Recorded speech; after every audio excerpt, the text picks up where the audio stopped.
Hi, everyone, and welcome to Braselton, Georgia, and the always intimidating Michelin Raceway Road Atlanta for Round 8, the season finale of the Extreme Motorsports Ricmotech Sportscar Series, presented by Performa Elite Texas Graphics, right here on Apex Racing TV.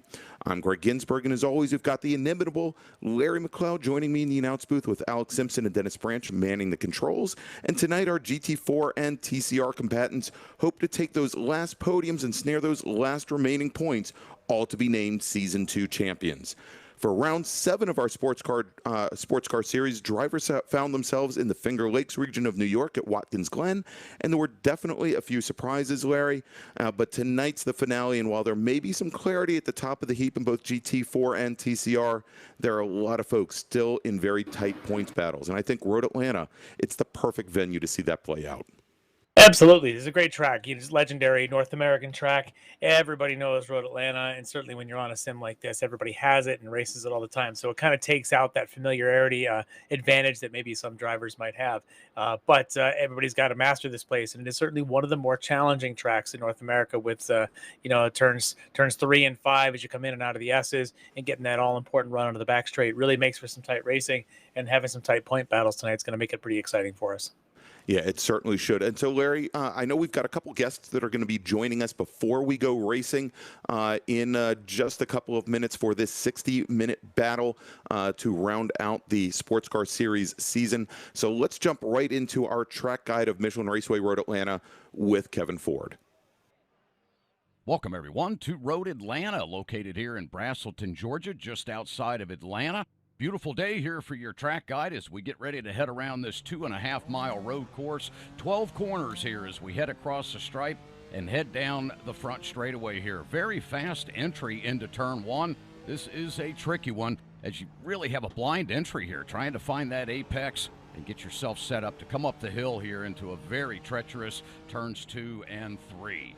Back to the left and then right back to the right again, taking a little bit of curb here. We're going to head back to the left and head down into the famous S's here at Road Atlanta. Very fast section. Got to be real careful through this area here. Want to place that car just right as when you enter up into turn 5 here, get back to throttle, use up every bit of that exit to get as much speed as we can heading down this next straightaway here towards turn 6. Want to get down to the apex here, little short shoot up to 7. This is a double right-hander. This will lead us out onto the big, long backstretch here at Road Atlanta, and this is where you really want to get a good launch here. Maximize that speed down the straightaway. This is certainly one of the biggest overtaking opportunities here as we come around that slight left of turn 8. This will take us down to a slight right of turn 9. Not a real straight straightaway, if you will, but it is a long one and a very fast one. Here we go, down into a heavy brake zone of turns 10A and 10B. Back to the right for B, and then up the hill underneath the famous bridge here, and then we'll head back down this very fast drop-off that takes you down to the front straightaway here and across the stripe. There you go. There's your track guide for beautiful Road Atlanta. Thank you for being with us.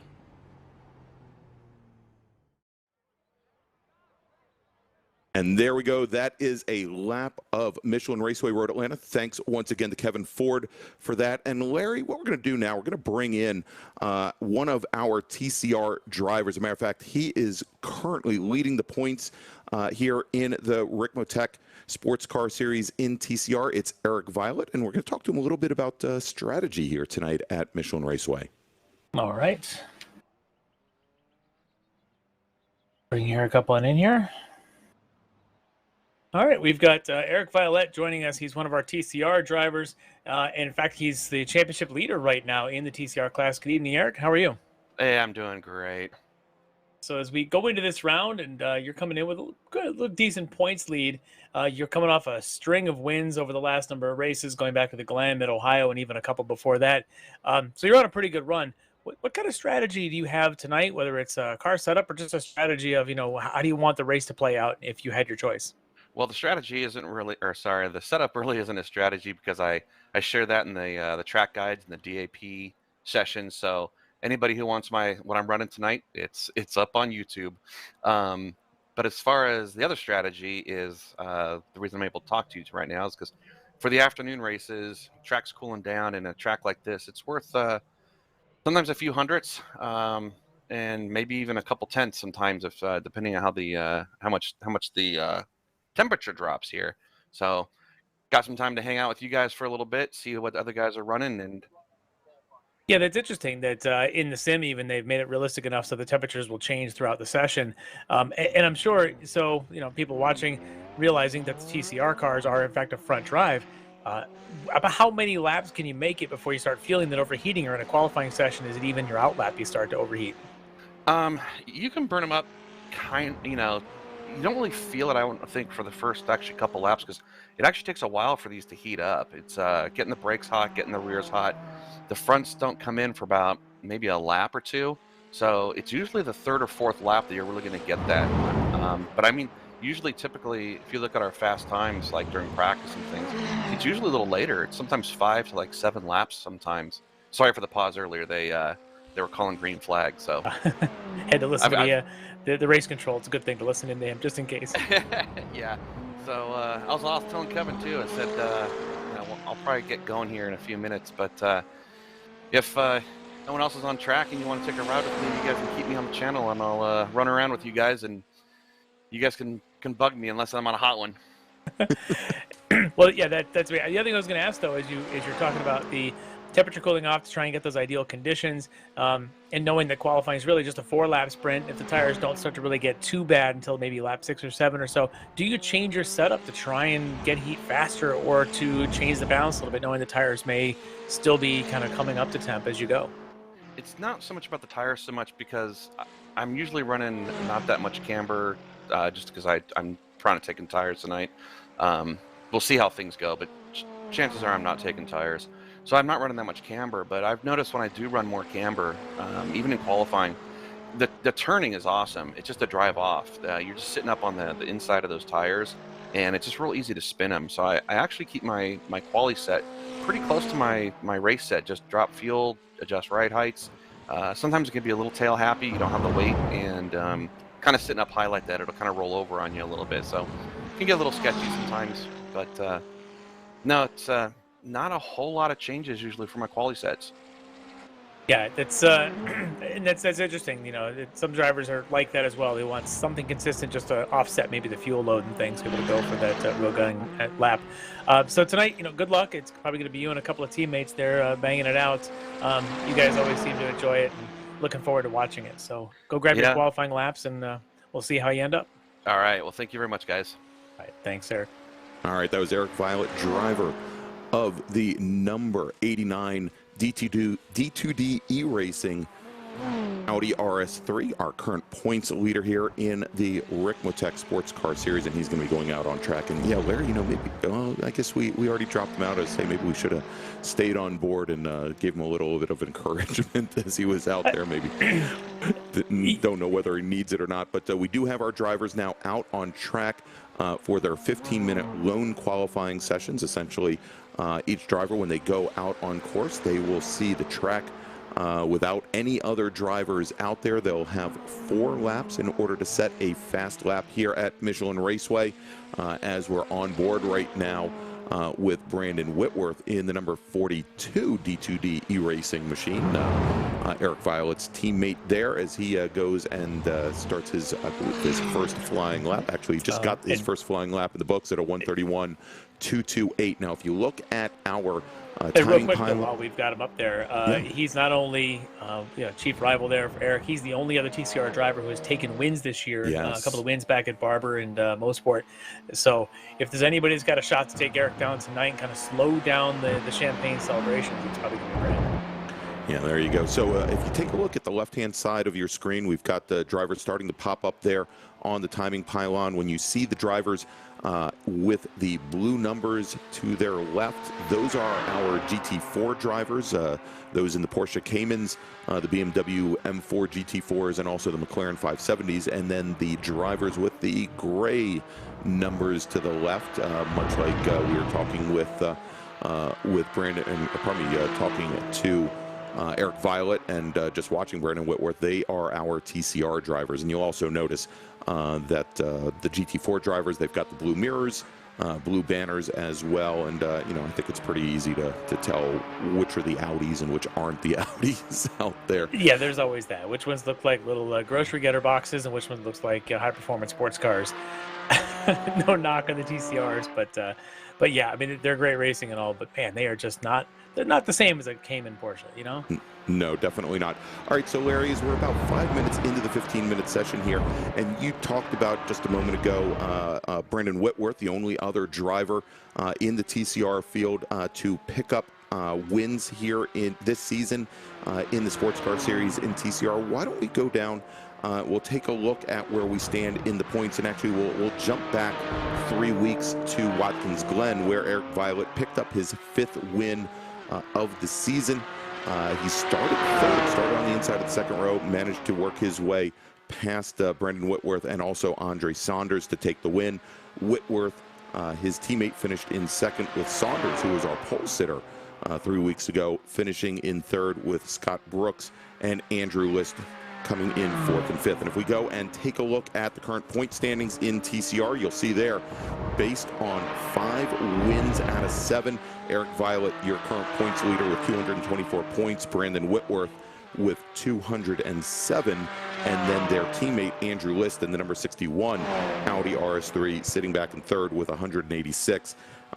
Then Scott Brooks and Andre Saunders. If we look a little bit further down the field, in the battle for 7th right now, we can see Eduardo Cabal and Jay Shallington, and I don't think either of those drivers are here this evening. I do not believe so. If they were, it would have been a great battle for 7th position, as there's only 1 point separating them. And then a little bit further back, Austin Knight and Chris Sabo, 57 and 54 points respectively, with Eduardo Lorente just a little bit further back from there. So we could have had a 3-car battle for 9th, but I don't think any of those drivers are here this evening. No, it's unfortunate. You know, 14 drivers have scored finishes here this season, which is great. It's been some up participation, but we just haven't seemed to have that week where everyone's here.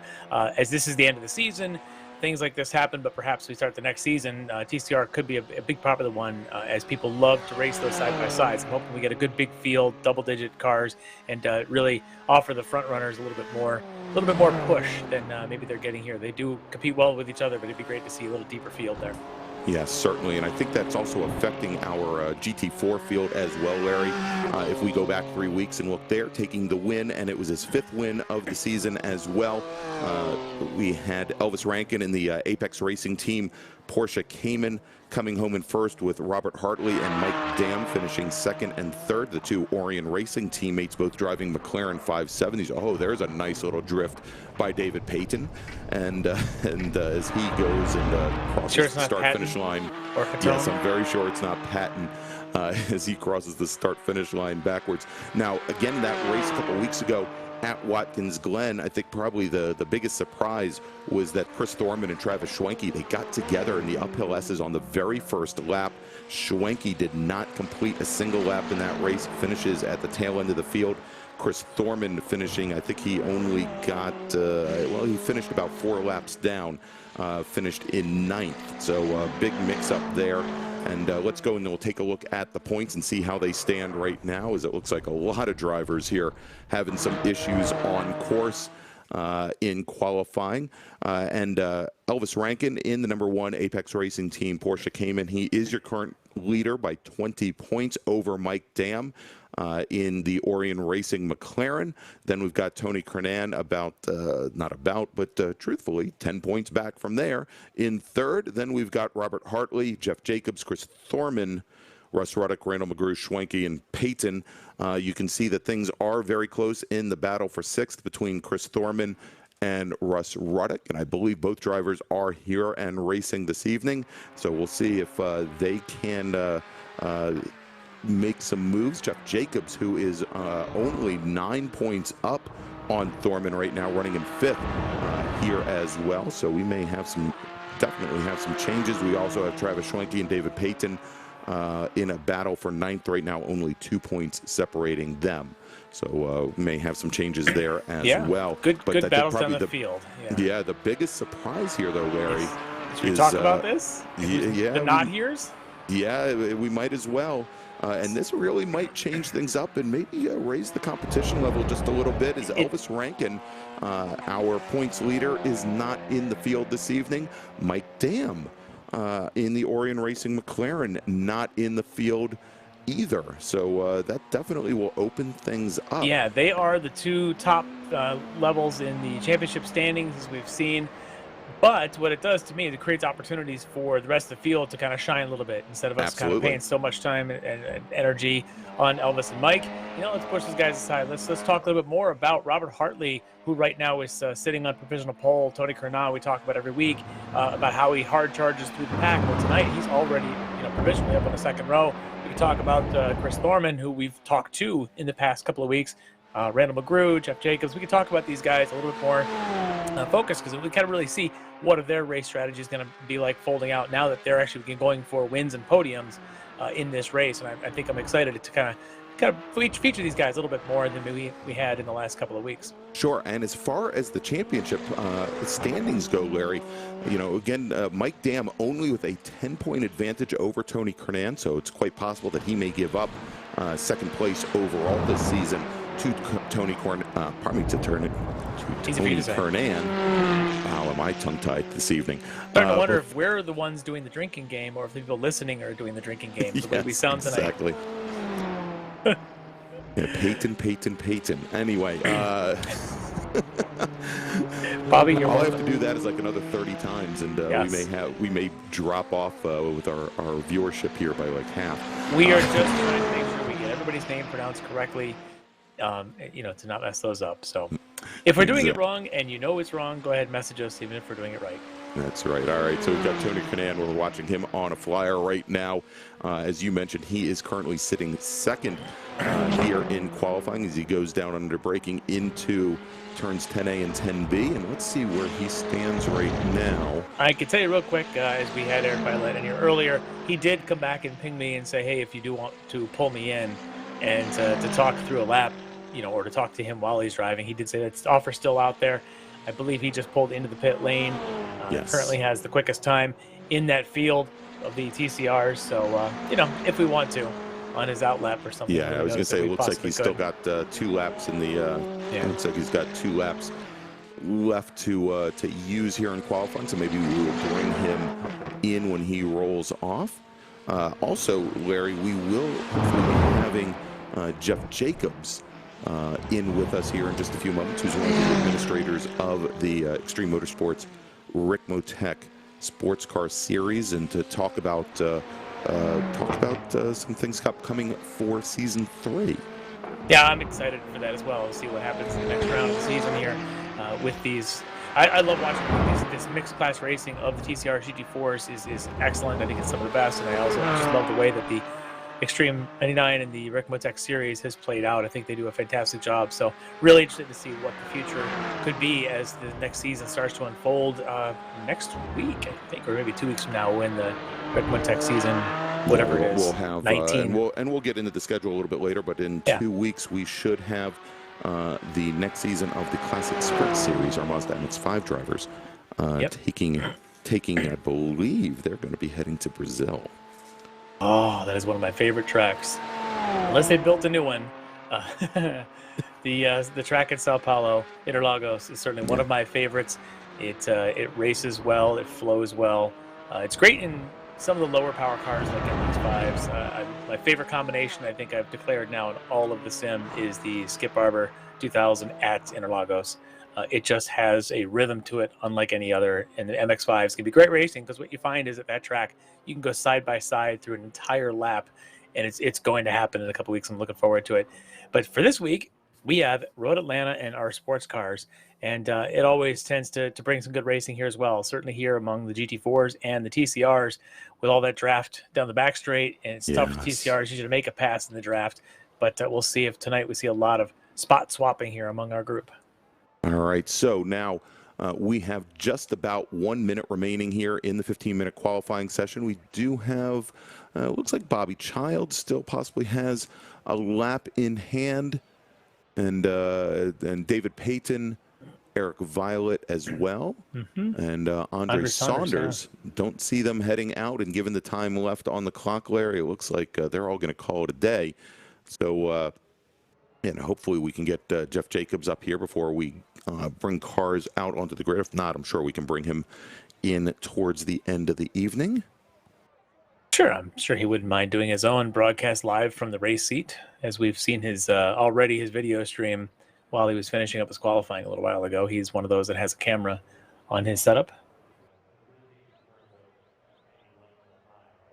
All right, so the checkered flag is now out here at Michelin Raceway Road Atlanta, and we are now getting ready for race time for the 60-minute sprint to the checker for our season finale here in the Ricmotech Sportscar Series.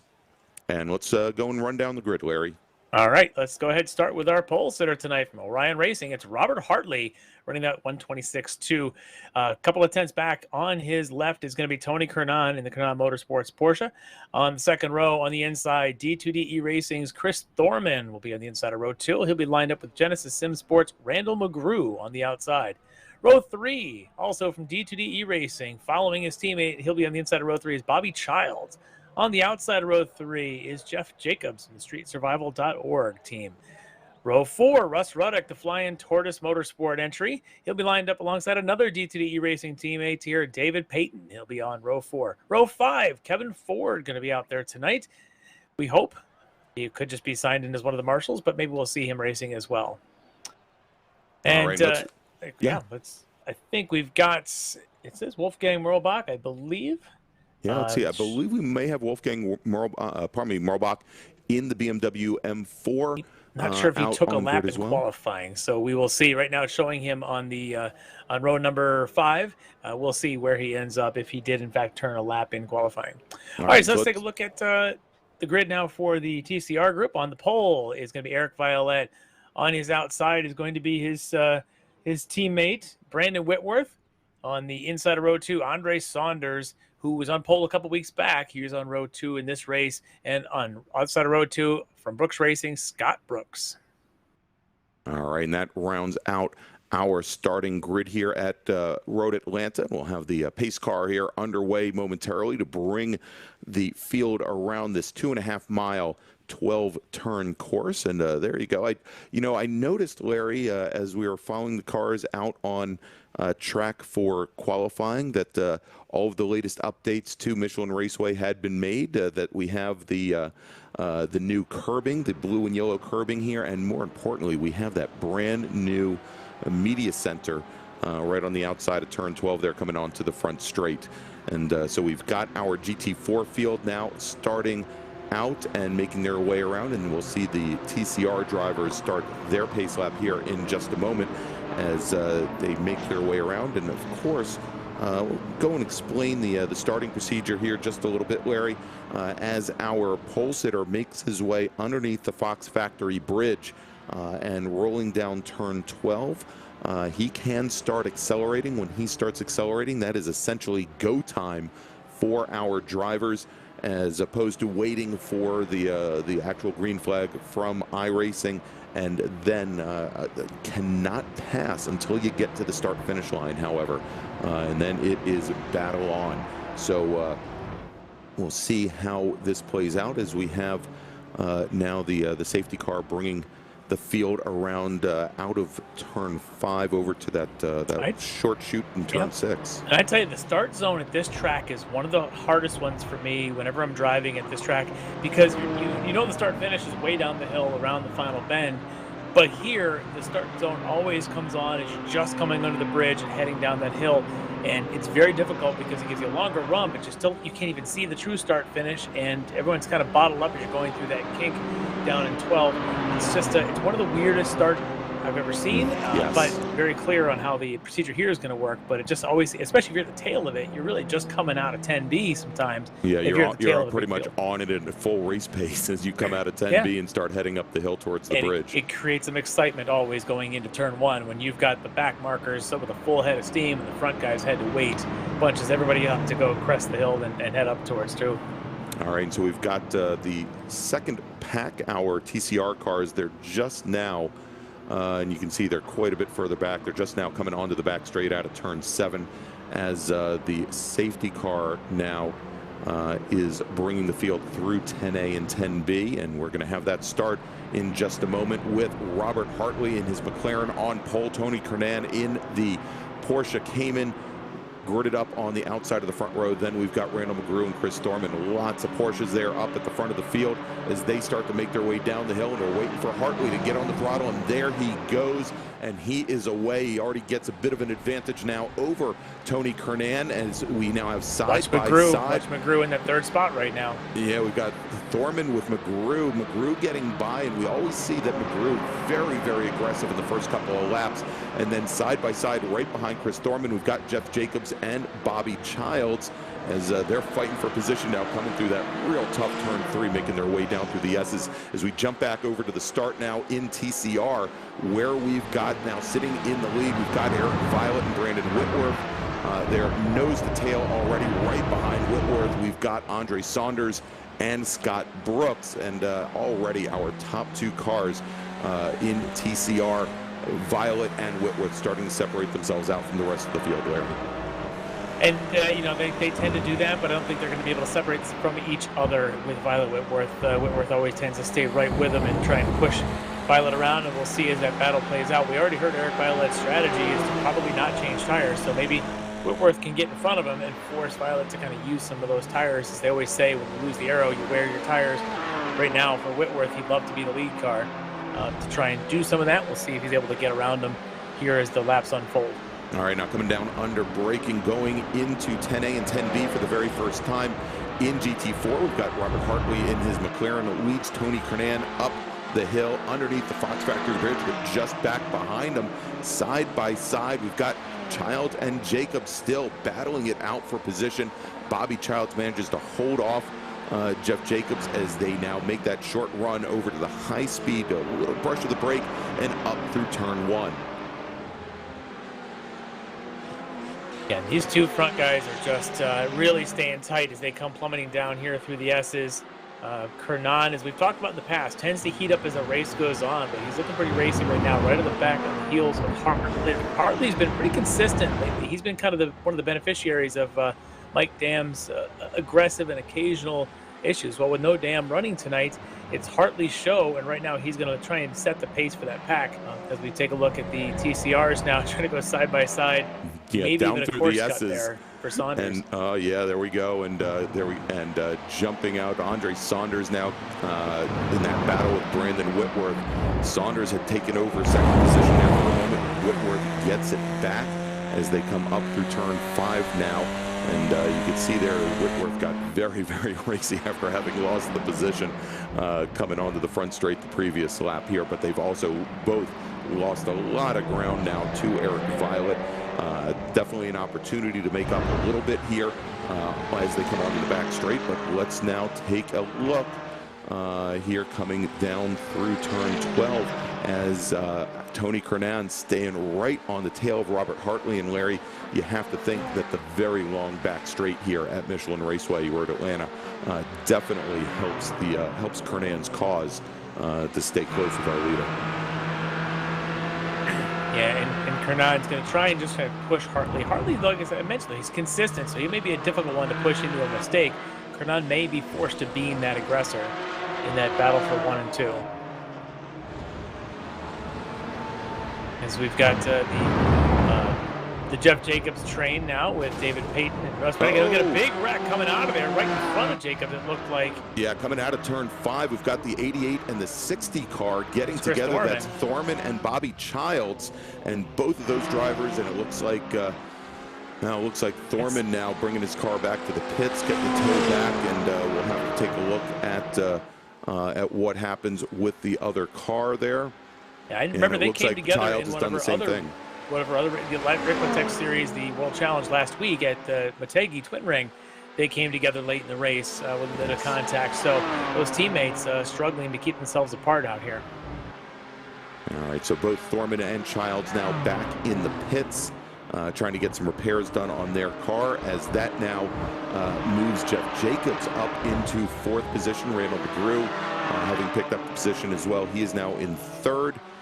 leading that train as they come down onto the front straight, and then sitting currently in 5th, David Payton in that number 64 BMW. He is probably, that is not Payton in the BMW. That is, or looking a little bit further back, that's Russ Ruddick in the number 95 machine back there.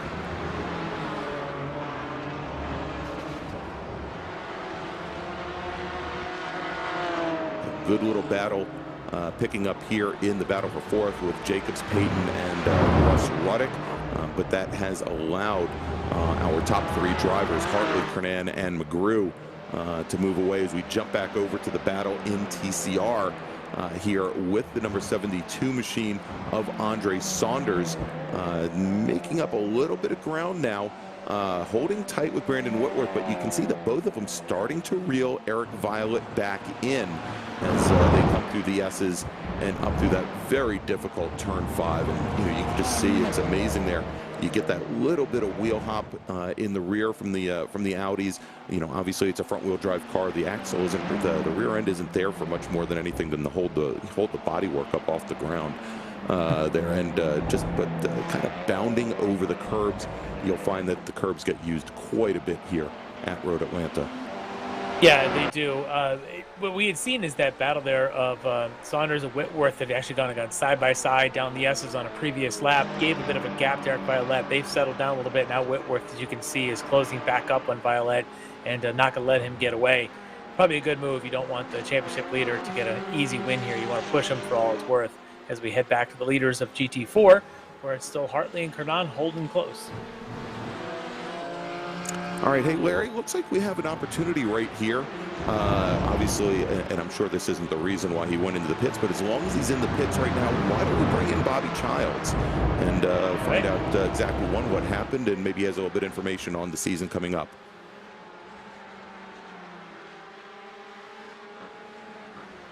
Bobby, can you hear us? I don't have Bobby I caught you halfway through what you were saying. I didn't know if you were talking to me. No, there we go. Larry, you wanna pick it up? Sure. Here? So, Bobby, since you've got some time to talk to us right now as you're sitting in the pits, we're going to ask you a little bit about maybe plans for next season, if you have any thoughts about where you might be at. Well, I mean, apart from what just happened, oh my gosh, man, we just had nowhere to go.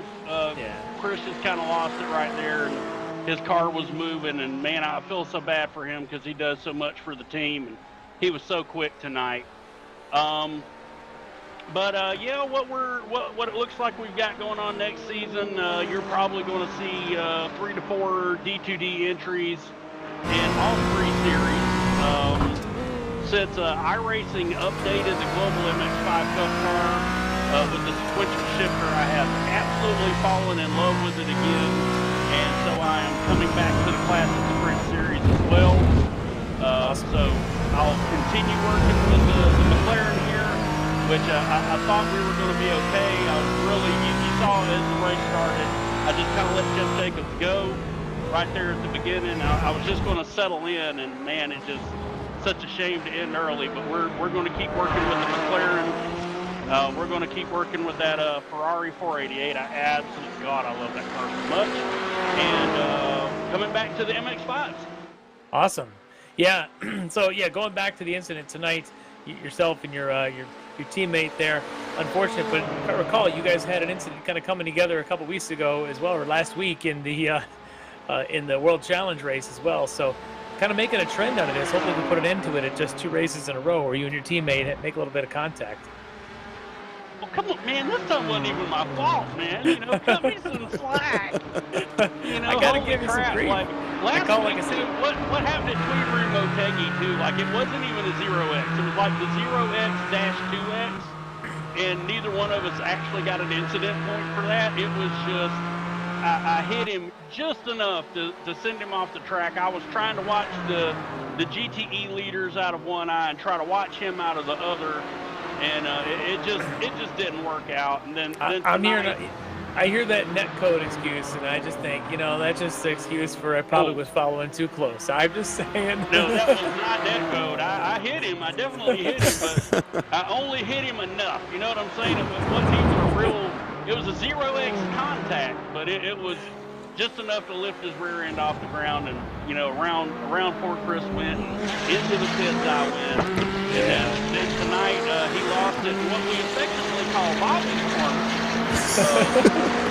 There's one of the famous early World Challenge races where we still had MX-5s. I was running P2 on my own lap all by myself, and my now teammate Brandon Whitworth was out there a lap down, and I just felt like I just had to race him.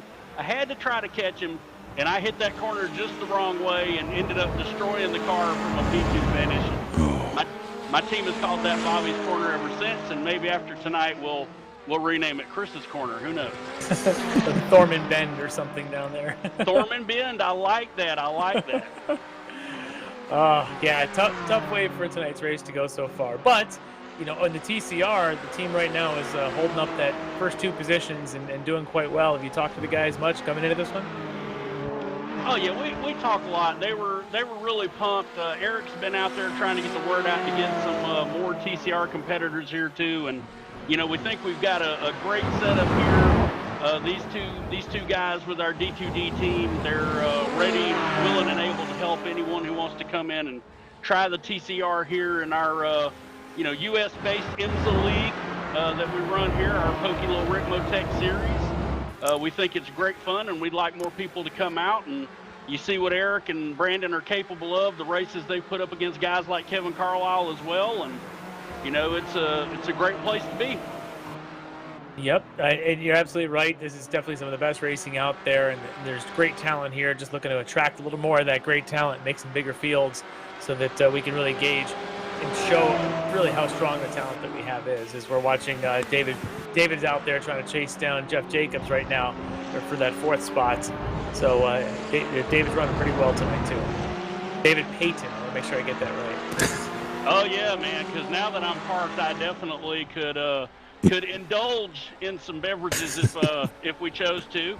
But so yeah, Dave's been putting in some hard work too, and we're really proud of all that he does for the team. And you know, he's really struggled to come to terms with the different handling characteristics of the GT4, but he keeps working on it week after week. He's a real trooper. Yeah, well, just as we're talking about him, I think he just got a course cut at turn 10 and had to give up a spot to Russ Ruddock there, but he's going to be fighting to get it back, I'm sure, as they come down to the S's. So he's driving well and being aggressive, and I love seeing that. Well, I mean, that's all you can ask for out of any driver. And, you know, sometimes it works out. I know Chris was pushing really hard. He had really solid pace in practice, and he wanted to push real hard there. And, you know, sometimes as you push, you find those limits and you step over them, and, you know, these things that happen tonight just kind of come together. Yeah, they do. It's a part of racing, unfortunately, but, you know, some days you drive well, and other days you're the bug on the windshield, as they say. So, but appreciate you coming in and talking to us, you know, in all your spare time tonight. And hopefully, are you gonna go back out and take laps? Or are you just gonna sit back and crack a cold one and watch the action? Oh, I think this car is done. The only thing I would be tonight after this is a rolling chicane. So I think we're just going to get out of everybody's way, let them have a good final race at Atlanta. If you don't mind, I'd like to send a quick shout out to the List family, our team owners, driver Andrew and his parents, Jim and Deb. They're such strong supporters of what we do here, and just want to say hi to those guys as they're watching tonight. Definitely, and we appreciate the support and hope they're tuning in. And also to Jardier community member Stubby. He's been battling some health issues. He shows up in the chat here for the Apex broadcasts a lot. We hope you're doing well out there, Stubby. Yeah, definitely, Stubby. Hope you're going to enjoy tonight's show. This is going to be a good one. All right. Thank you, Bobby. Appreciate it. Yeah, thank you so much, Bobby. I appreciate it. Thanks, guys. Tough luck job tonight. And that is Bobby Childs, driver of the number 88 D2D E-Racing McLaren 570S, as we have been watching some great battles here. Right now, the battle for in both classes we're watching right now. our leader, Robert Hartley, with Tony Kernan close behind. And Larry, the last time by, 1/1000th of a second separated those two drivers, with Hartley turning a 1:26.649 and Kernan making up 1/1000th of a second at a 1:26.648 as they now make their way down through turn 12. And as I've been watching while we were talking to Bobby, and you can see here now as Kernan starting to show the nose a little bit, going into turn 1, Hartley has been turning in earlier and earlier. He's been getting the car further and further out, not just onto the blue and yellow curbing, but very close to dropping a wheel on the exit of turn 1, fairly not all that high up the exit there. And I think that's a dangerous place to drop a tire, I'll tell you. Yeah, it'll pull you, and you'll end up somewhere around turn 3 by the time you come to a rest. It takes you all the way through the grass. I was going to say somewhere near Duluth, Georgia, and he's getting pretty close to that point. You can tell he is really pushing that car around, and frankly, Tony Kernan is as well. We've talked about Kernan kind of being that bit of a slow starter sometimes in qualifying, but he comes on just full force as the race progresses, and you can see it now, just pushing Hartley for everything he's got. And I think Kernan appears to be that chaser. He likes to be the one that really goes after it, and it's putting the pressure on Hartley. Like you had said, he's trying to hit every inch perfect and be it on it the whole way around.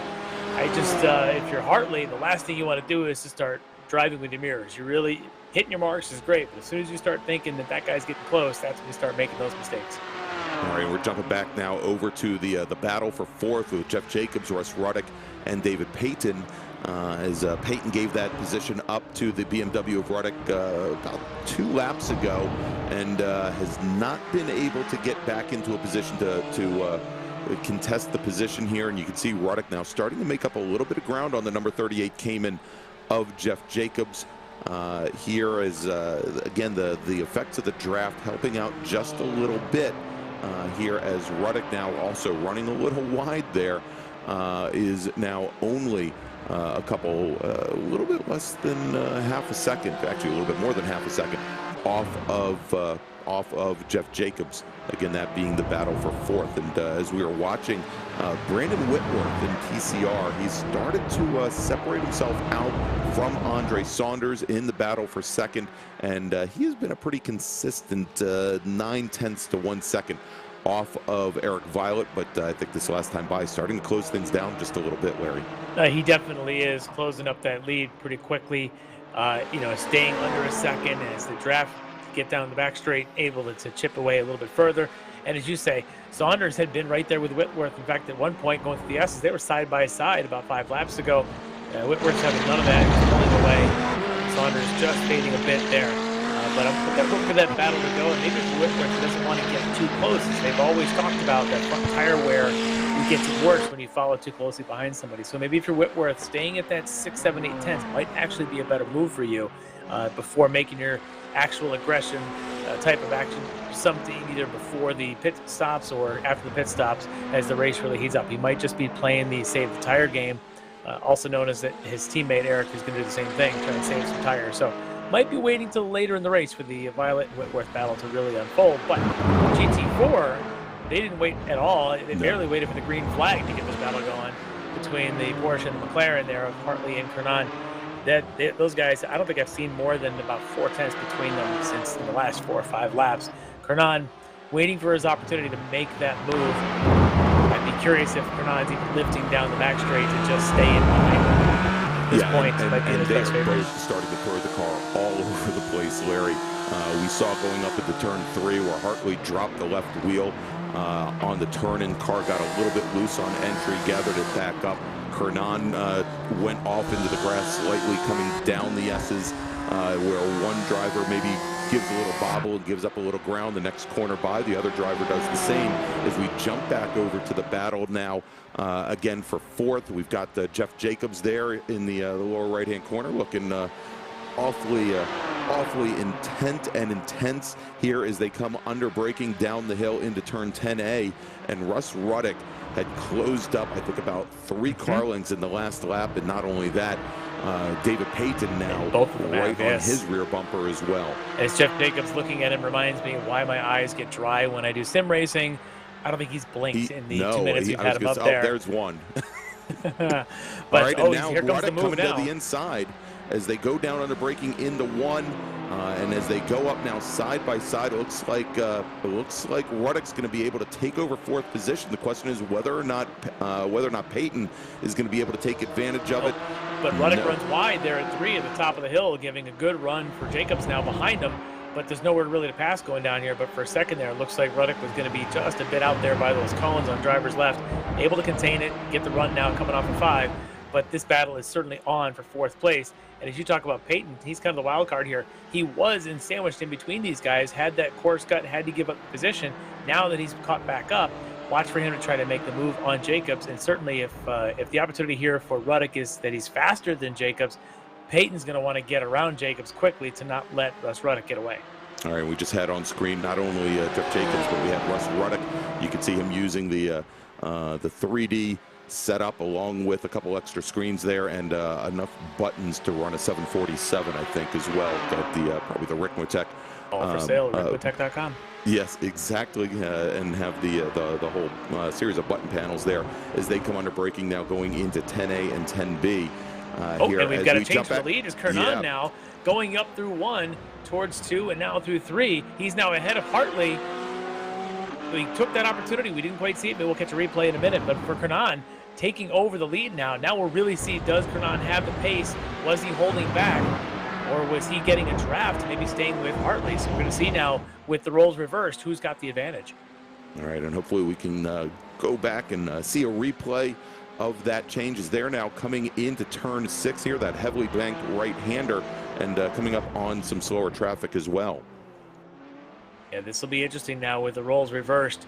Kernan, free track. Sometimes it's easy when you're the trailing partner there to hit your marks off of the one in front of you. Suddenly when you're thrust out in front, you have to pick your own marks now, and it's a little bit harder. At this stage of the race, great opportunity for Hartley to maybe learn a little bit for Kernan in case they later on are still sitting 1-2 as we go late in the race. But for Kernan, got to make that transition quickly.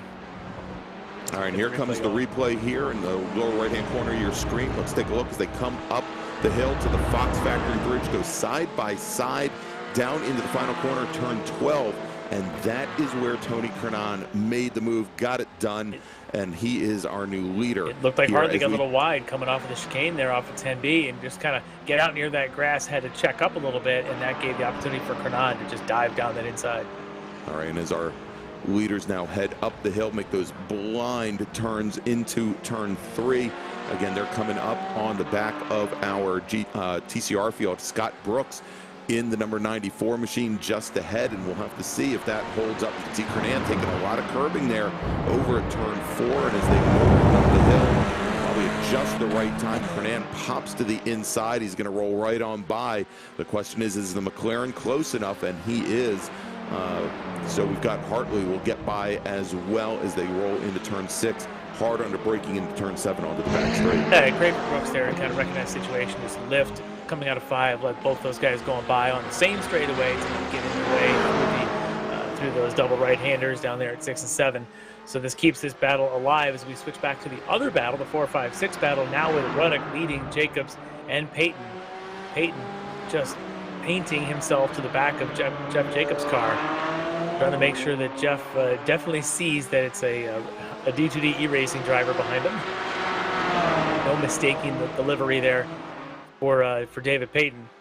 But for Jacobs, we talk about this every week. He's consistent. He drives a wide car, doesn't make a lot of mistakes. He's a really tough pass. So for Ruddock to get the opportunity to take it, that shows that Ruddock really was a faster driver there. But for Peyton, we know that he's going to have to be aggressive, and you have to make a move to get by Jeff Jacobs. And you can see there taking a late turn in, going into 10A, trying to make up a little bit of ground, carry a little speed underneath the Fox Factory Bridge to turn 12. This might be the opportunity for Peyton, as he's got a good run coming down there, but not able to quite get close enough here.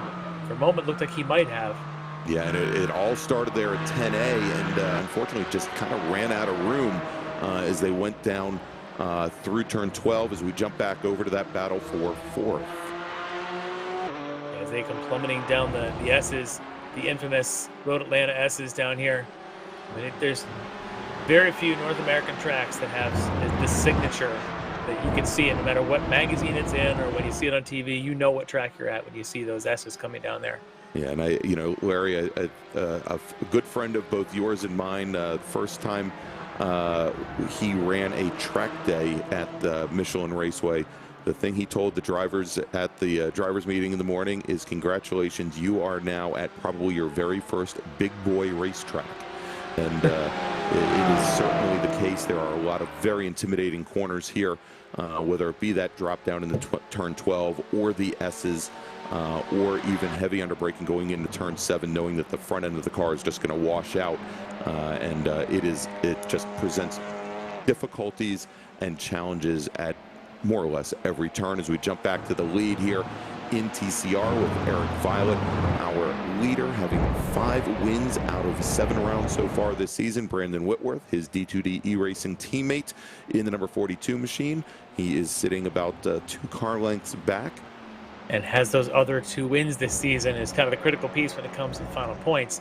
If he could possibly take this win tonight and come away with 3 wins, really close that gap. I don't know how the math works out and the drops and all that stuff, but if you're Whitworth, you know you've got to win this race to kind of save something, and certainly capable considering he's got a couple wins and a string of seconds here following Violet this whole season.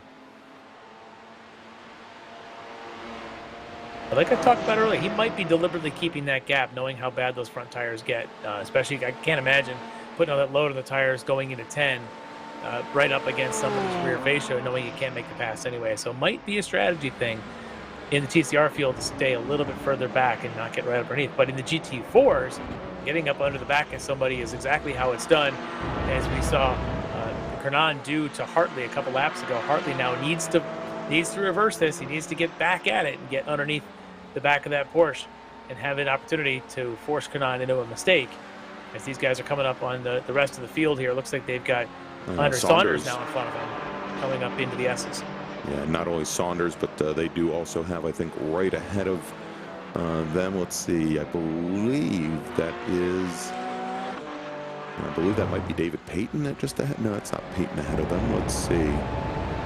Somebody ahead of them at the moment, but if they do, it's probably a GT4 car. Oh, actually, it might be Chris Dorman, possibly. It could be. He is back on the track. Yeah. There you go, a flash of the lights Kernan there asking for a point. He used some terminology from something that we may have done last weekend. He's asking for the point by, did not get it. He'll get it back here as the Cayman's going to have a little bit more horses on the top end to get on by down the back straight. And you can see where the McLaren tries to get the draft off the back of the Audi before popping out. Take every bit that you can. You never know. An extra mile an hour could mean quite a bit of difference at the end of the straightaway. And as I mentioned, when you're in the GT4s, getting underneath somebody's rear wing it takes away some aero, but it doesn't really ruin the tires like it does in TCR. So it's okay to get up in there. And if you're Robert Hartley, you want to try and stay close, use everything you can. As he's going to take the early stop right on cue with Hartley. Be the first of our runners, the first of anybody, I think, to be coming in. And so we'll see as he comes in, taking tires or not. We heard Eric Violet talk about not taking tires in the TCR. We'll see if it's the same here in the GT4s for Robert Hartley. It looks like Payton has gotten around Jeff Jacobs. So Payton now got to work. It took him a couple laps. He gave a little bit of ground now to Russ Ruddock out in front of him. He's got about a second now to make up, but he did finally get around Jeff Jacobs. That took, what, about 4 laps? Yeah, I was going to say about 5 laps for him to get that done now, and so that now moves the Porsche of the number 64 machine up into now into 4th position as Randall McGrew takes over 2nd place with Hartley in the pits, and Hartley now heading back out on track. Spent about 26 seconds in the pits, and he's back on his way. I wonder if maybe if he took anything, it'd be like left side tires only. Did not look long enough to take all 4. So we'll see where he comes out. With not as much traffic tonight, we've talked about our points leaders in GT4 not here tonight. only got 4 in the TCRs. So this is a great opportunity if you want to take that early stop, go for the undercut, because there's not much traffic. Some tracks, you do that, you get caught in traffic when you've got 25, 30 cars out there. But tonight, we're less than about 15. Great opportunity for Robert Hartley to maybe try that undercut, and we'll see at the point when, as it looks like in Tony Kernan. Yeah, it looks like Russ Ruddick. Let's see, that's not. As Kernan may have had an issue. He's dropped the order. We may have had a disconnect issue for Tony Kernan, which is going to shake things up with the leader. Yes, it is. Taking that lead from Hartley, and he looked so quick. And for Kernan, this is just awful. It's heartbreaking if that's what's happened, but it does look like he may have had a disconnect. So Tony Kernan may be out of this race, which is going to put Randall McGrew into the lead ahead of several seconds, almost 12 ahead of Russ Ruddick. So Randall McGrew in the Van Halen livery Porsche Cayman, now your leader in this race. Now it looks as Randall McGrew, does he know, he probably does by now, that he's the new leader. He's battling the Robert Hartley, who's already made his pit stop. So now we're watching that gap between those two, who will have the lead when McGrew finally takes his stop. And if you're McGrew, you kind of find this position sort of lands on you. It's not sure what to do with it, but now it's just put laps down and see what happens. All right, so our second place runner now, Russ Ruddick, leading David Payton and Jeff Jacobs under braking going into turn 10A. They are once again coming up on Scott Brooks. All right, so here's a replay. 94 machine. Yeah, let's take a look at the replay here. It's the replay of Tony Kernan down the back straight.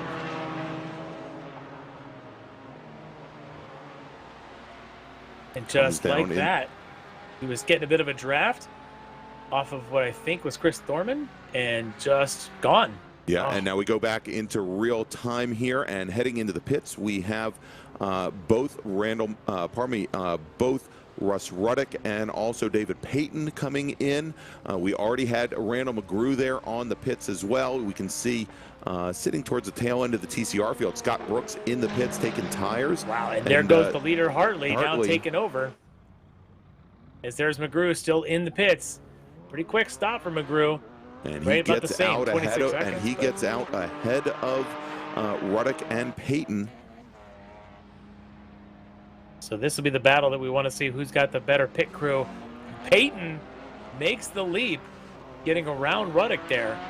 So Payton looks like he's going to end up coming out in 4th.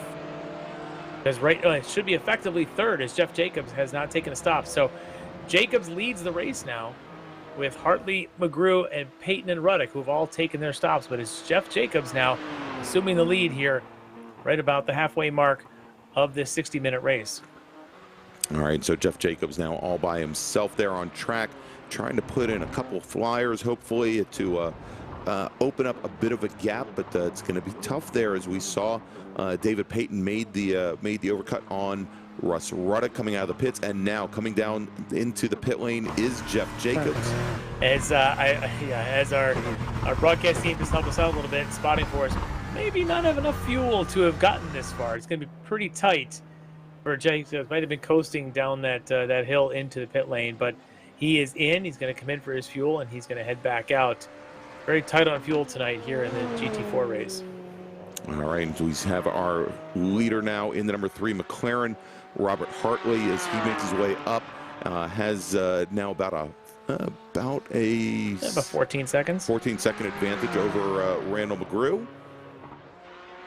And for McGrew, also able to get around Jeff Jacobs. And so the battle we're going to watch here is probably going to be this one, currently heading around Scott Brooks. That is David Payton. He's in the D2D iRacing Porsche Cayman, and he's got Russ Ruddick in the BMW right behind him. And this battle is going to go on for the next 27 minutes. And this battle was the other way around before pit stops. But Payton able to get the effective pit stop, got out of there just ahead. Now you got to start to wonder, if these guys were that close on fuel, did he take enough? All right, Larry, as we're just a little bit over halfway through this 60-minute sprint, let's take a little break to thank our sponsors. You are watching the Extreme Motorsports Ricmotech Sportscar Series season finale from Michelin Raceway Road, Atlanta, and we'll be back in just a few moments. Ricmotech, high-performance sim racing equipment. Whether you're just looking to have fun, train for race day, or become a serious esports competitor, Ricmotech has you covered. Hundreds of name brand parts.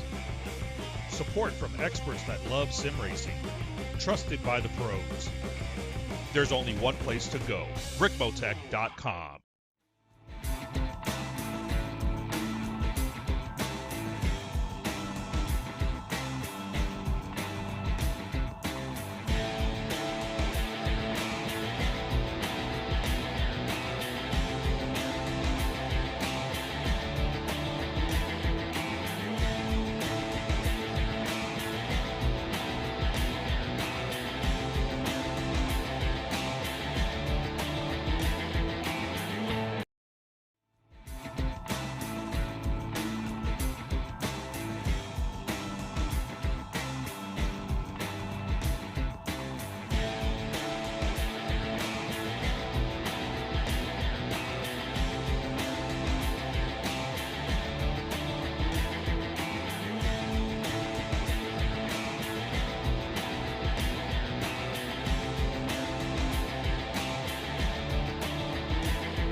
Ricmotech, high-performance sim racing equipment.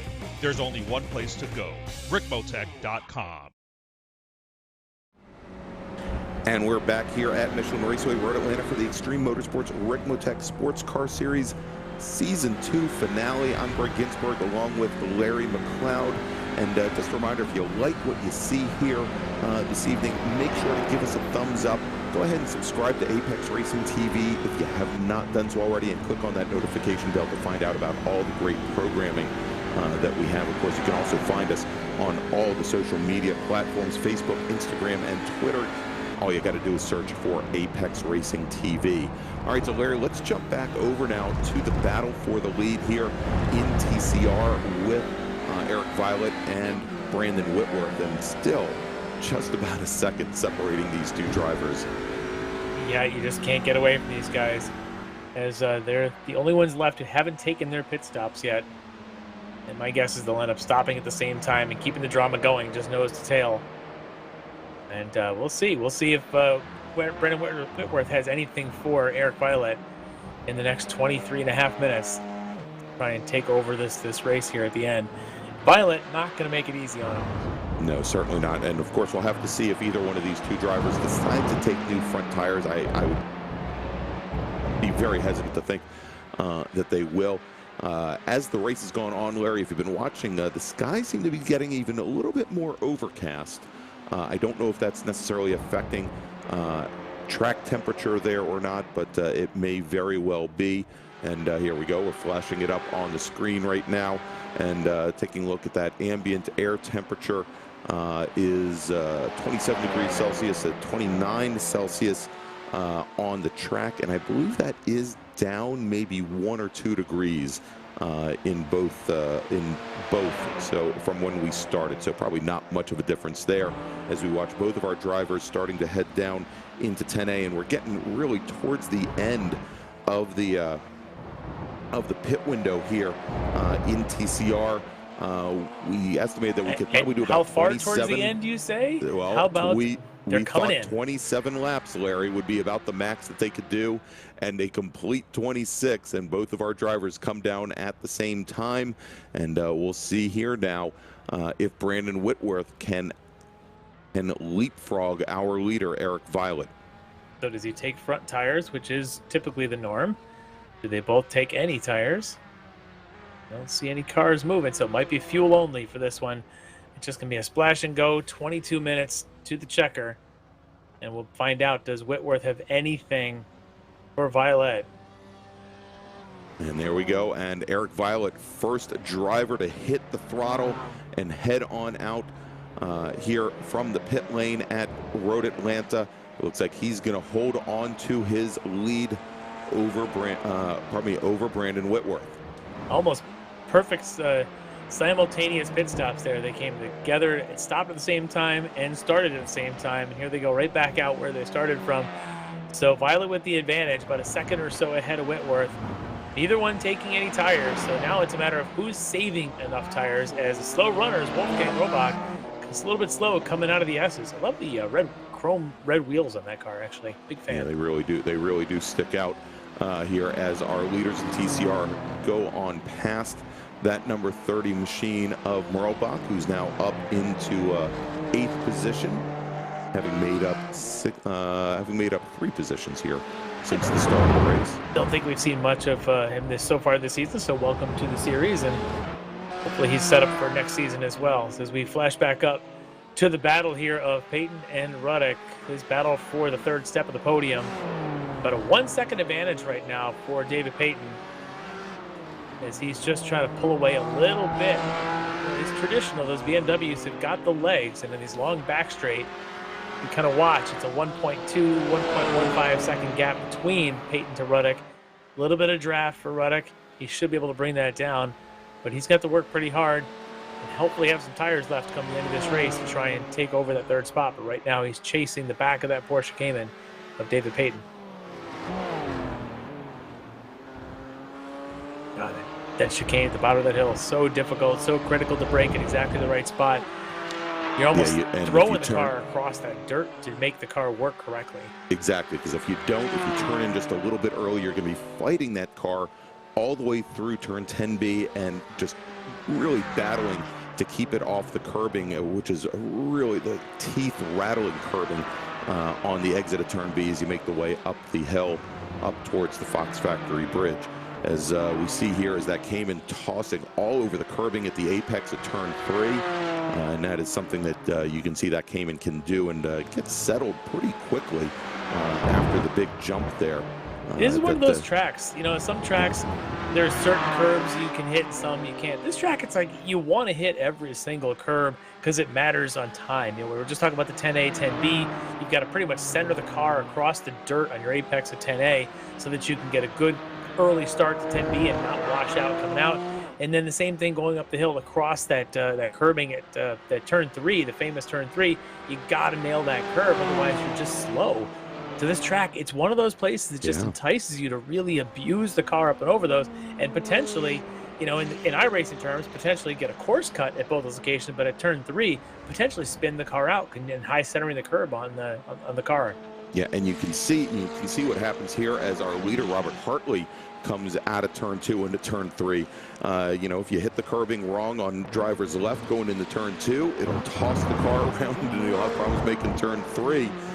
But you know, when you get over that apex and you know you've hit it right, the other place that you really want to stay off the curbs, Larry, is actually when you come down through the S's, you set up for that left-hand turn in for turn 5.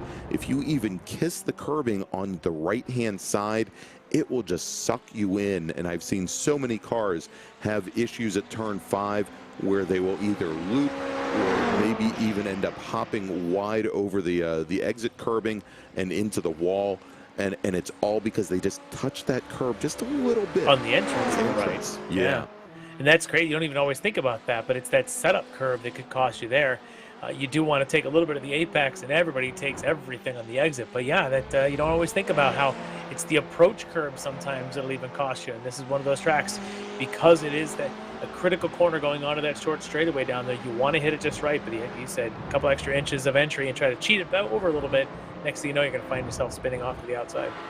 All right, as we're on board right now with our second place runner, Randall McGrew, and has not made any headway on our leader, Robert Hartley. Gap still about 15 seconds between those two drivers, as they are, McGrew now starting to come up on our leaders in TCR.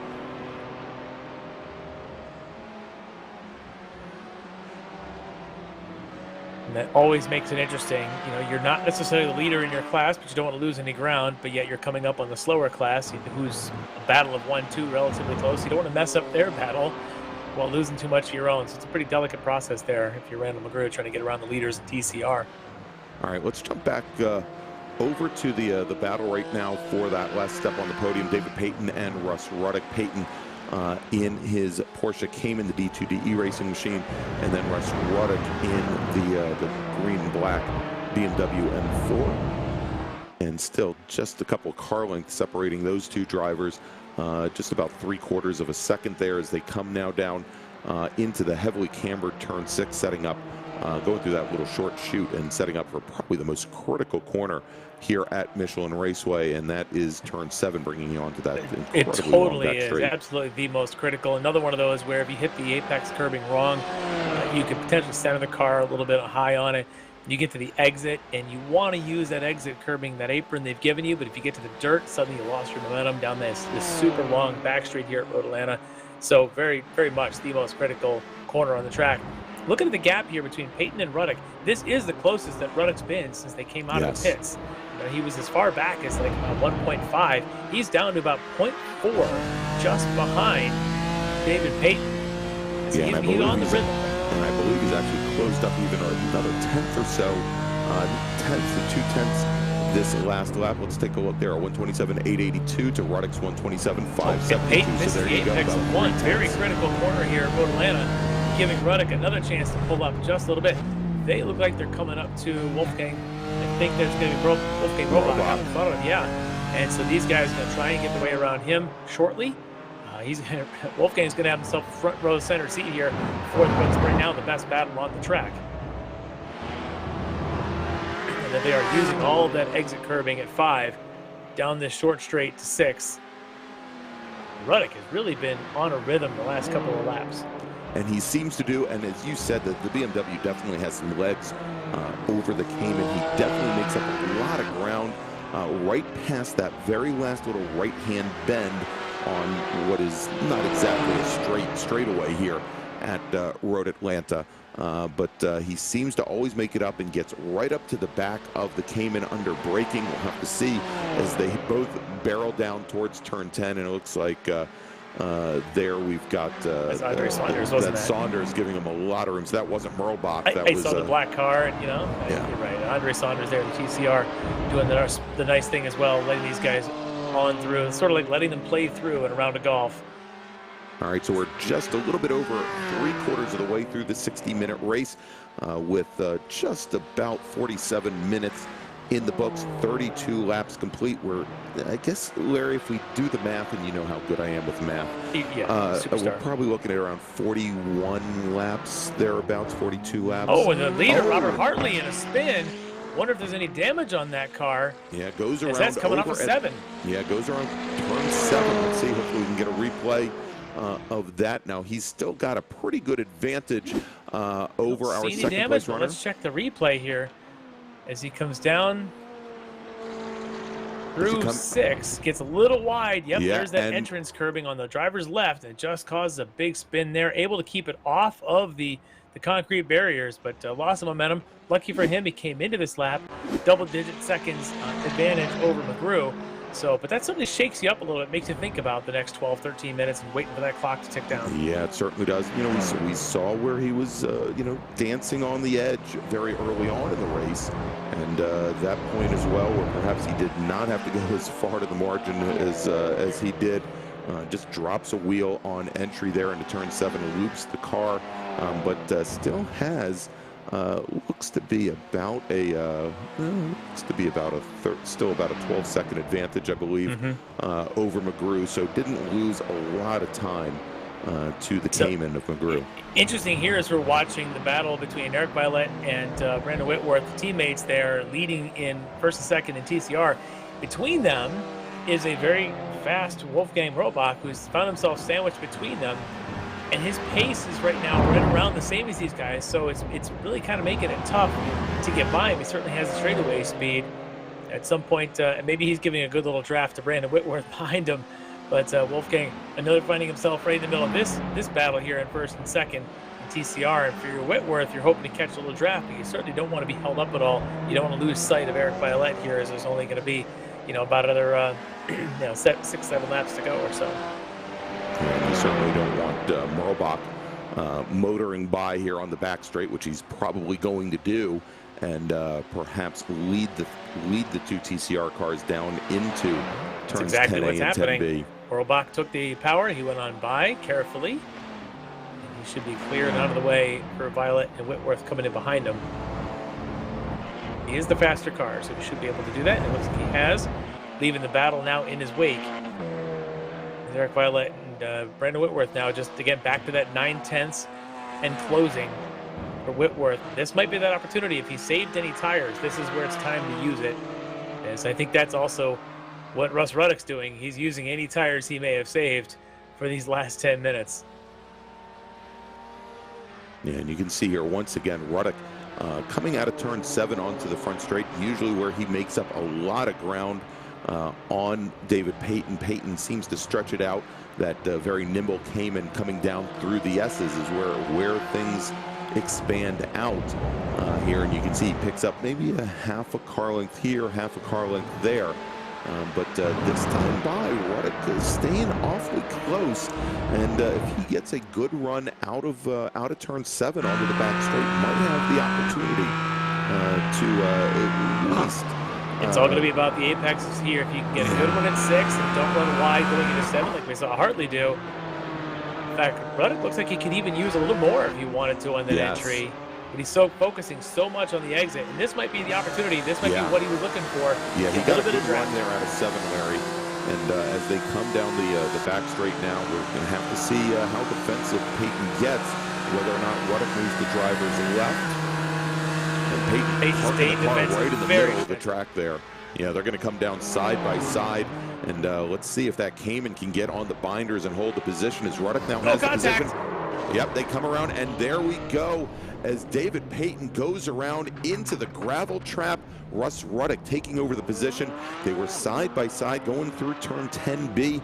Not a lot of room for that BMW to get past as Payton came down on him, and the Cayman goes around. That's one of those cases, and this is the chicane here. Road Atlanta is famous for this. A lot of drivers defend to the left as they come down the back straight. We're going to see it here on the replay, and that's where he goes. Payton, he going to the inside. Ruddock takes the outside, which puts you on the inside of the second part of this. And frankly, he's just not quite far enough ahead. It's so close. Typically, the driver on the inside gets that advantage, but if you're not up there, and for David Payton, probably thought he had the corner clear, apparently didn't, and then there's contact. So Payton drops back. Doesn't lose a position, but definitely lose a lot of track position. Yeah, loses a lot of position or a lot of ground on track there. As we jump back over to the battle for the lead in TCR with now under 10 minutes remaining here, and it is probably as close as it has ever been now. Whitworth now within half a second of our leader as the two D2D iRacing machines come down to the scene of the crime where we just were a moment ago over at turns 10A and 10B, and under braking the Whitworth car closes things down. I suspect that Whitworth has been saving tires, and as I talked about, trying not to get so close to wear them out. Now look at that gap. He's 4/10, 5/10, where he had been hovering at 9 the whole race. He's now trying to get closer. Here we are, 8 minutes to go. He knows this is go time. Inside of 5 laps, this is when he needs to be making his move, and if it works for him, hats off to you to try and to take this kind of a strategy, knowing that Violet's got pace and has no one in front of him to worry about his tires wearing out.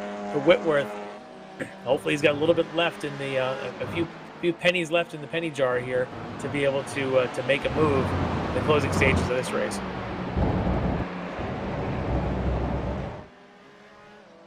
Oh, and both drivers getting, I don't want to say sloppy, but definitely running a little bit wide there coming out of turn 5 is our leader, Eric Violet, drops a wheel. And that allows Whitworth to close things down just a little bit more as they come into turn 7. And we've had the stewards take a look at the incident between David Payton and Russ Ruddock, and they've decided to take no action. It's a good call because Ruddock was on driver's right, was on the inside, had his nose past the rear wheel of David Payton. Typically, that's where that judgment call is. If you can get up inside, you're well past that rear wheel, almost to the door, they're going to give the advantage to the driver on the inside. And unfortunately, there's contact. Don't want to see it end that way from Payton. Not ended, but the battle ended. And but it's probably the fair call there. So that right now leaves Russ Ruddock sitting provisionally on a podium. So he's got to go out there and run about another 8 minutes to hang on to that. And for Peyton, still running just fine. He's got about an 8-second clear of the next runner, Jeff Jacobs. So now we get to turn our attention to this battle. And I wonder who it's with as I see Violet right across the bumper of that number 89, Brandon Whitworth from the nose of his car, chasing him down. Now it's a battle of who has tires left 54 minutes into this race.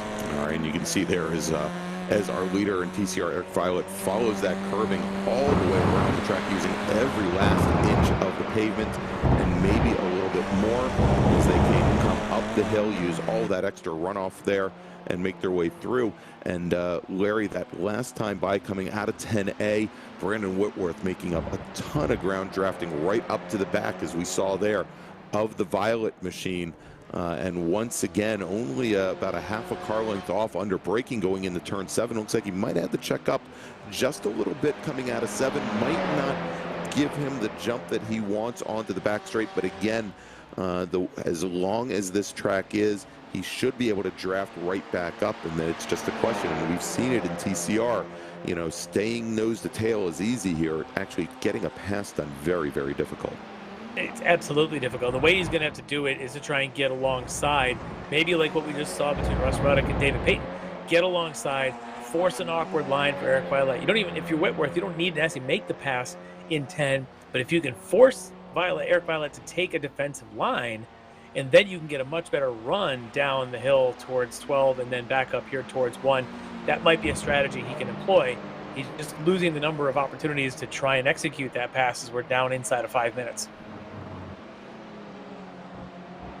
But up at this end of the track, here at the S's, really nothing you can do. It's more or less single file through this part. As he, now all you can do is think about staying close enough to try and get that run, as I mentioned, to try and force Violet into some sort of defensive line. Not easy, as Violet, as we've talked about, already comes in with 5 wins out of 7 races. Clearly has the pace. We talked to him earlier, obviously at the start of the show as well. His goal here was to just take no tires, save some, and try to be available in the end. And here we go for Whitworth, the teammate, probably similar. He just wants to try and stick his nose in somewhere and not let his teammate take another victory. Making a go at it, though. He's certainly racy here in the last couple of minutes. And still about 2.5 car lengths back as they round the last little bend and come down the hill under braking. Now we've seen where Whitworth maybe a little bit later on the brakes than his teammate coming through here, so that he's in a good position as they come onto the front straight. And now if he can stay right underneath them, possibly make the run down in the 1. But yeah, again, really here you need to have those traditional braking corners, passing corners like a 10A, 10B, rather than a high-speed corner like 10A, or rather than like turn 1, in order to affect the pass in the TCR cars. And we saw that a couple weeks ago at Watkins Glen. Also, the high-speed corners just make it very difficult to pass. Yeah, as you were talking about the later braking and the better braking there for Whitworth, he executed it exactly on cue. You could see him just close up and get a great run coming off of that chicane, but not good enough to make the pass going up into 1. And like you said, 1's just it's an almost impossible place to pass because it's just high speed. It's basically just tap of the brake and flick the car across the apex. He's going to have to do something in forcing really awkward lines or really getting his nose inside coming down to 10A if he wants to make the pass here in the next 2.5 minutes. And that 2.5 minutes, probably only 2 laps for these guys. Yeah, as we said, we thought it was going to be 41, 42 laps, and that's apparently what it's going to be, as we have now just a little bit over 2 minutes remaining here at Road Atlanta. We check back in with our leader, Robert Hartley. He's kept the nose clean after that little spin over by turn 7 about 10 laps ago. Well, the key thing is we just jumped over to Hartley is that he is the leader, so he dictates when the race is over. And he just had come across start-finish with just about 2 minutes to go. That means there should be 2 full laps, as his lap times are just sub 130. So he'll need about 2 full laps to get around. So he'll get the white next time by. And for that battle in TCR, they should also do the same. They should be this lap plus 1 more, or it's all finished. And here they come up through turn 1. And, you know, as I've been watching this, Larry, and we're going to have to see what Whitworth can do, I think he really, especially now as the laps are definitely winding down, he needs to be a little bit closer to the tail of Violet going into turn number 7. You know, he's coming through 7, still about a car length and a half off, and that's dictating where he's finishing up at the end. He's getting a great run here. You can see the point. I can see it as he turned in from the end of the S's that he was going to get a great run, and he has. He's right up on him. You can see 2/10 going in here to turn 6. This is as close as he's been coming into here. He needs to get, like you said, the strong run up to 7 to have a shot going into 10A. Just about another couple tenths of a mile up the road. And they've got right behind them, I want to say that was Russ Ruddick, who wants to probably get by this pack, but knowing the situation, Russ might just wait a little bit. Yeah. Oh, wait a second. Hartley might be out of fuel. Oh, my gosh. Our leader may be out of fuel. You got it, Larry, as he's coming down now, and he's on the pit lane. He's going to get a splash of gas to finish this up, but that's going to move Randall McGrew now into the lead in the number 67 Porsche Cayman as he now makes his way through the S's. He is our new leader, and you know, Hartley had about a 15-second advantage over McGrew. I don't know if he's going to be able to hold that off here. He's back. Hartley is going again. McGrew, if he's got enough fuel, could, if he can go another lap around this place, could end up being the victor, as there's your 1 hour mark just went by. We are on final lap, and for Hartley, that is heartbreaking. Tell me, and as we've got to keep an eye on that. Now that it's McGrew, then Hartley, then Ruddick. Is anybody else going to run on the last lap? But these two are all gassed up. This is Whitworth trying to stay now. Here they come off of 5, going down to 6. Whitworth, does he even bother to stick his nose in now, or is he just going to wait? Russ Ruddick's awesome. He's just going to sit back there and get a bird's eye view of this battle here. Whitworth needs the run off of 7, needs it badly. And there he is. He's all over the back of the Violet car as they come out of turn 7. He's practically pushing him through 7. He was so close. Did not want to lose out an opportunity to get on the gas early. Now he may just have to push him. All right, we go and check now with our leader, Randall McGrew. He takes the checkered flag. Randall McGrew on the very last lap inherits the lead from Robert Hartley, and we're going to have a side-by-side here at TCR. Oh, with the big drift there as Whitworth, for the moment, he takes the lead over from Eric Violet. Do they come through side by side? He lost his momentum, though. Bridge? He lost all that momentum as they come down the hill, and it's Violet just ahead of Whitworth. Whitworth had it for just the briefest of moments and got a little bit sideways, lost all the momentum, and gave it back.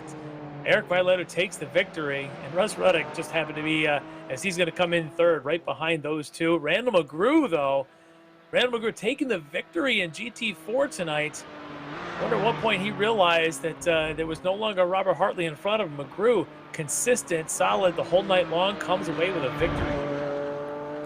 All right, so if we go down and run through the order here, Randall McGrew taking the win. Robert Hartley with the heartbreak there on the last lap. He will finish in 2nd. Russ Ruddick will finish in 3rd in his BMW GT4, or probably BMW M4. David Payton in the number 64 Porsche Cayman will finish in 4th. Jeff Jacobs, Wolfgang Merlbach will finish in 6th. Tony Kernan finishes in 7th, after losing 5 positions. And then Chris Thorman, Bobby Childs, and that rounds out GT4. And if we take a look at TCR, Eric Violet will take the win. Brandon Whitworth 2nd. Andre Saunders will finish 3rd. And Scott Brooks will finish 4th. All right, so Larry, as our drivers, there we go. Eric Violet completes his victory lap along with Randall McGrew. Let's take one final break, and we'll then come back and interview our winners. You are watching the Extreme Motorsports Ricmotech Sportscar Series, the season finale here from Road Atlanta, and we'll be back in just a few moments. Ricmotech, high-performance sim racing equipment. There's only one place to go, ricmotech.com.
Ricmotech high-performance sim racing equipment. Whether you're just looking to have fun, train for race day, or become a serious esports competitor, Ricmotech has you covered. Hundreds of name brand parts. Support from experts that love sim racing. Trusted by the pros. There's only one place to go, ricmotech.com. And we're back here at Road Atlanta for the Extreme Motorsports Ricmotech Sportscar Series season finale. Just watched two amazing finishes, both in GT4 and TCR. And Larry, let's bring in first our overall winner, the number 67 Genesis Sim Sport Porsche Cayman driver, Randall McGrew. Randall McGrew has joined us here tonight. Randall, as the race winds down, you're thinking, hey, I've got a podium. This is great. At what point did you realize that your chief rival was in the pits getting fuel and that win was going to be yours? Well, to be honest with you, I kind of called it pretty early on my stream. He pit pretty early, so I know that McLaren's pretty thirsty.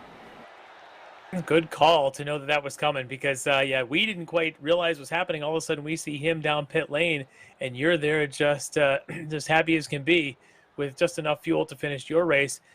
How did that race go for you in general? You know, you started out kind of in the pack at a couple of battles, and as the race unfolded, you seemed to be by yourself for quite a while, and, you know, as the pit stops went through. Honestly, it felt more like a 60-minute time trial than a race. Tony and Robert pretty much left me in the dust. And I don't know what happened behind me. I saw Chris and somebody else had an incident. But, yeah, I was in a bubble all night, felt like. Yeah, one of those nights where you just kind of get to go and cruise Road Atlanta, you know, for 42 times around there and just kind of see what happens. But for you, get you a victory and, you know, probably in the final point standings, probably going to help you out quite a bit. I don't have the math done on that one yet. But did you see this coming your way tonight? What was your hope, and how much did that exceed by taking the victory? Well, I was hoping for a podium, and I know it's just technicality, but if you try to take this away from me, I'm going to sock you right in the nose. Absolutely not. No taking this one away for you.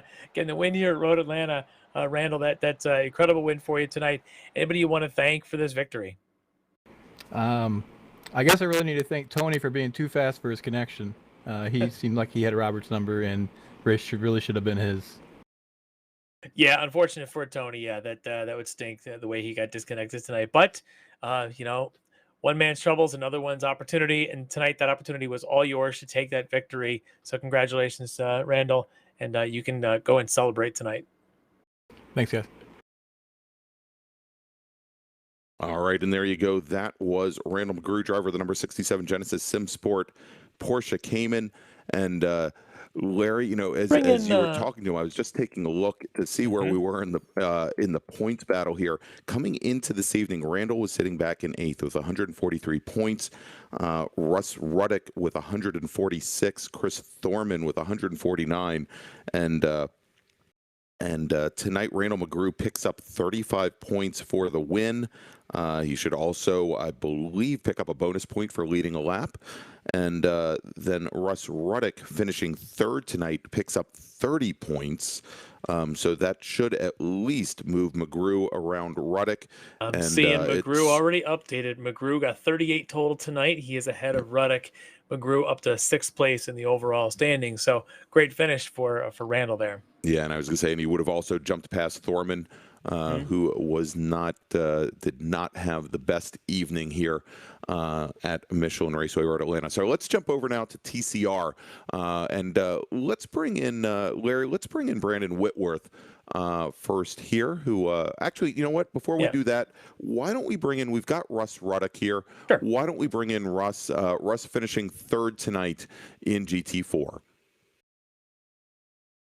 We're here with Russ Ruddick. Russ, who finished 3rd tonight in the GT4 field. Russ, one of the most exciting battles between you and David Payton tonight. Walk me through a little bit of how the race was going, and then through that turn 10 exchange.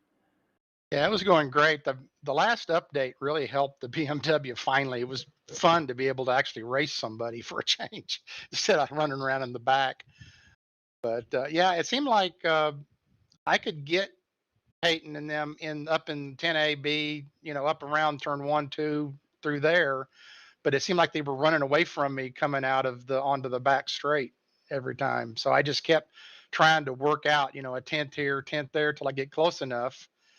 And David ran the perfect defense. He took the inside away from me. So I thought I had to go around the outside. I had a run on him.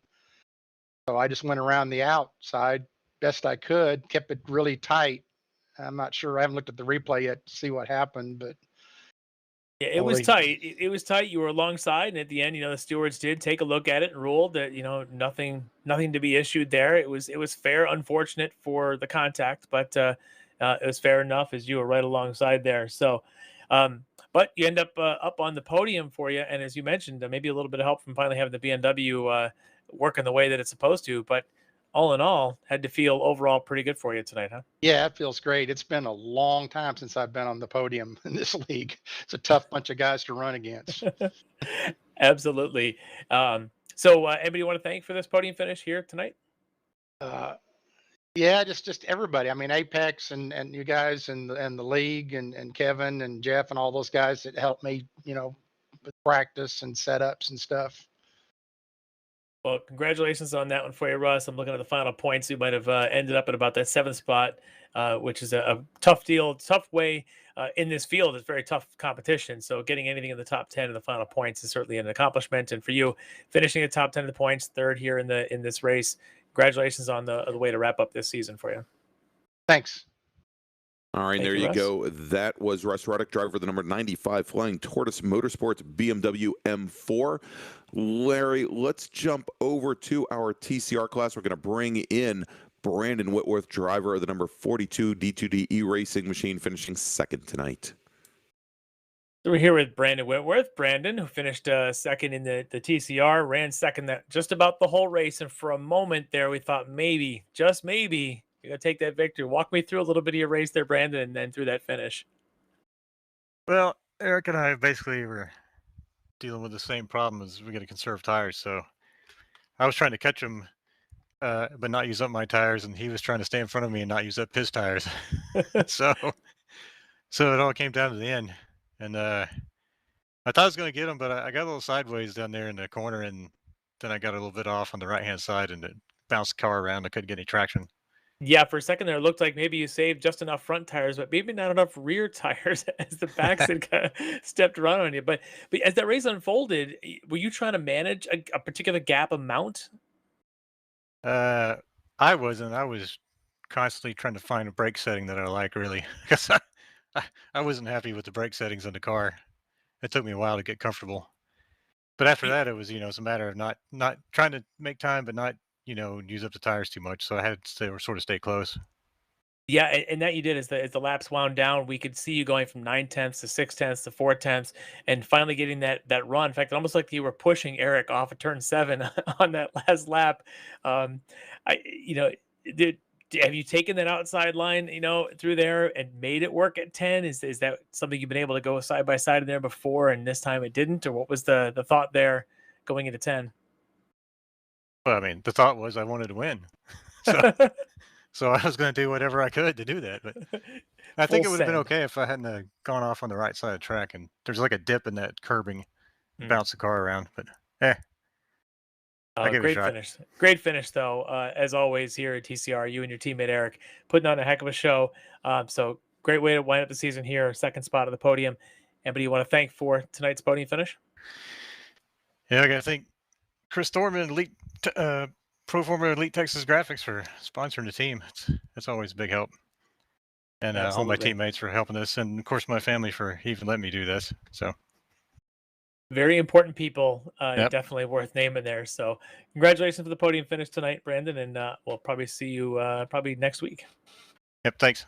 All right, thank you. All right, and there was Brandon Whitworth finishing 2nd tonight in the D2D E-Racing machine. Let's go now, Larry, over to our winner this evening with 6 wins in 8 rounds, our series champion, Eric Violet. Here with Eric Violet, who basically led this thing from green to checker to take the championship. Eric, we talked to you in the onset about what your strategy was. Did the strategy play out like you expected? Not like I expected, actually. I was trying to maintain that gap there about second half to really just save the tires. I figured it might come down to something close, but I figured, I'll just keep him back there and he'll burn up tires. And even if it comes down to last lap, I'll still be like a second and a half. And he just kind of ate me up there. I think going into, the last couple laps, he might have just saved a little more tire. But, I wanted to end of the season with a statement. I wanted to lead it, flag to flag. I didn't quite lead it flag to flag. He did actually get in front of me there at the chicane. But, yeah, that was nuts. I was going to try to fight him going in there, and he got about 3/4 ahead. It was just too much to really do it. I figured we might spin, so I figured my only option is do the cross under, or cross under him, do the crossover, and I think he bobbled a little bit, and luckily I was able to get him going up the hill. Yeah, it was super exciting to watch as you guys came down there side by side and put on yet another great show of the TCR racing. But for you, this, as Greg mentioned here, bringing you in, 6 wins and 8 races to take the overall first place in this class. What's that mean to you to do this among this tough group of competitors, a lot of them teammates? Yeah, it actually means a lot. I mean, I'm putting a lot into this. It's a great, it's great to do this. Brandon and Andrew used to just kind of give it to me, I think last season, season before, and I just steadily been working and just getting faster and faster, and it just feels good to be able to be this dominant. Yeah, not easy. This is tough class, and you guys are great competitors, and we know that you share setups and bring people in. I'm looking forward to the next season to see you guys, see how far you can build this class and bring in some more competition. So congratulations for that. And Eric, I think you can probably go off and crack a little champagne and celebrate. Absolutely. Thanks, Eric. Congratulations again. Thank you guys very much.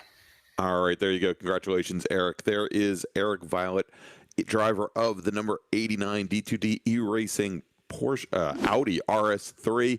Again, congratulations to him for taking home the Series 2 championship.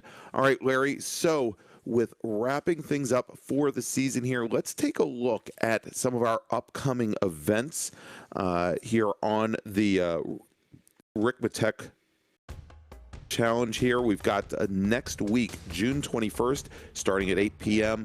The World Challenge finishes up its season at the Autodrome Nacional Monza, heading over to Italy to the basically the fastest track on the planet here. We're going to go over to Monza, and it is going to be the finale for World Challenge. Then in 2 weeks, June 28th, we talked about it before, going to be heading down to Brazil with the Classic Sprint Series. We're going to be starting off their brand new season there. It'll be round 1.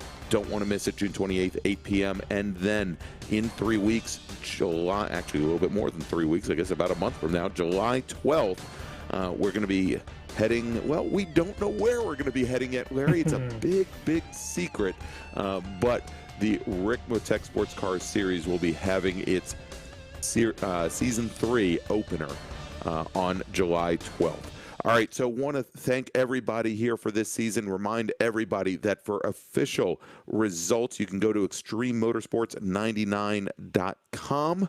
And, of course, again, if you like what you saw here tonight, give us a thumbs up. Go and click that notification bell and subscribe to Apex Racing TV. For Larry McLeod, I'm Greg Ginsburg. We'll see you next week. Ricmotech, high-performance sim racing equipment. There's only one place to go, ricmotech.com.